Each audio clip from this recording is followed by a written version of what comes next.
j'ai rien à retirer au propos de mon collègue Emmanuel Fernandez. J'ai juste quelques éléments à ajouter. Oui, vous l'avez toutes et tous dit avec beaucoup de hauteur. La mort d'Aboubacar, c'est l'événement supplémentaire à des années et des années de menaces, de harcèlement, de laisser-faire. Le laisser-faire, il est tellement grand qu'utiliser le terme islamophobie aujourd'hui, un terme qui est réel, documenté, scientifique, le simple fait de l'utiliser nous expose à des insultes, à du mépris, à de la stigmatisation politique. Pourtant, ce terme, il est fondé, il est une réalité et il tue. Il est tellement refusé dans les instances où on siège que ma collègue Sabrina Sebaï a dû mener tout un travail, tout un rapport pour témoigner à nos collègues, pour témoigner au corps politique que oui, l'islamophobie existe, elle progresse et elle fait du mal dans notre pays. Et elle tue. Et c'est là où les choses sont dramatiques. C'est que tous les gens qu'Emmanuel Fernandez vient de citer, ils ont renversé les mots. Aujourd'hui, quand on dit qu'on est antiraciste, c'est comme si on était dangereux. Quand on dit qu'on lutte contre l'islamophobie, c'est presque comme si on allait faire péter la République. Et quand on dit qu'on croit à la laïcité, nous,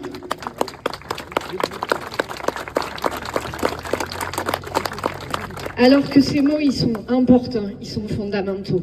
Et quand on dit qu'on défend la laïcité, on défend le droit de croire, de ne pas croire. On défend le droit de suivre son culte ou de ne pas le suivre. On défend cette liberté fondamentale qui a été portée à bout de bras dans une grande violence. Le pays était divisé en 1905. Mais aujourd'hui, quand on entend laïcité dans les médias, on ne va pas se mentir. C'est pas de ça qu'on parle. La laïcité, celle du ministre de l'Intérieur et des Cultes, Bruno Retailleau, c'est le dimanche férié parce que c'est le jour de Dieu. C'est la vision de Bolloré qui a un projet politique affirmé de ramener une France catholique traditionnaliste. Je ne fais pas de complotisme, je n'invente rien, il l'a expliqué. Il a donné des interviews pour expliquer que ces médias étaient au service d'un projet politique. Et ce projet politique-là, il exclut tout le monde. Il exclut les musulmans, il exclut les juifs, il exclut les femmes, il exclut les personnes qui ne sont pas hétérosexuelles, il exclut tout ce qui ne leur ressemble pas. Et ils ont des relais partout. Alors oui, il y a l'Empire Bolloré, oui, il y a Bruno Retailleau, il y a le Rassemblement National, il y a Éric Zemmour. Et face à tous ces gens-là, plus que jamais, on doit arriver à porter une parole. Parce que c'est pas moi, si on ne le fait pas, qui va être la première exclue. Ma parole, elle est beaucoup plus facile que beaucoup d'entre vous. Et c'est pour ça que c'est important qu'on y aille ensemble, qu'on porte ce message ensemble. Passer par-delà nos différences, on sait ce que c'est avec Emmanuel Fernandez.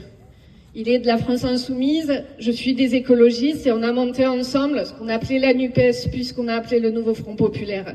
On a plein de terrains sur lesquels on n'est pas d'accord. Mais c'est pas ça qui compte.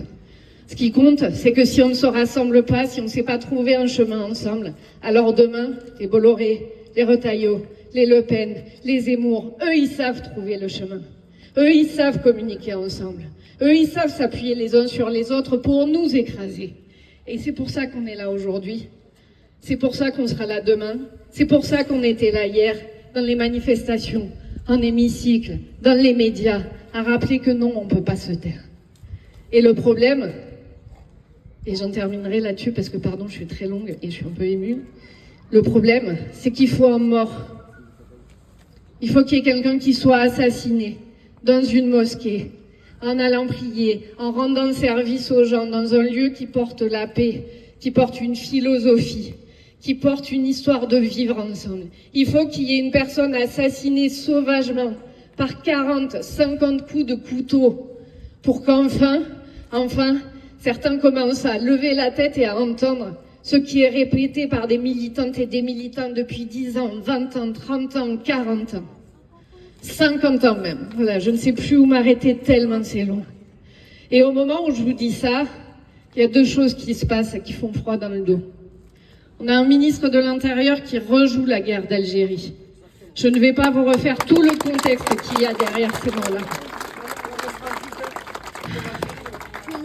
C'est d'ailleurs les premiers mots qui ont remué l'Assemblée nationale le premier jour de notre mandat avec Emmanuel.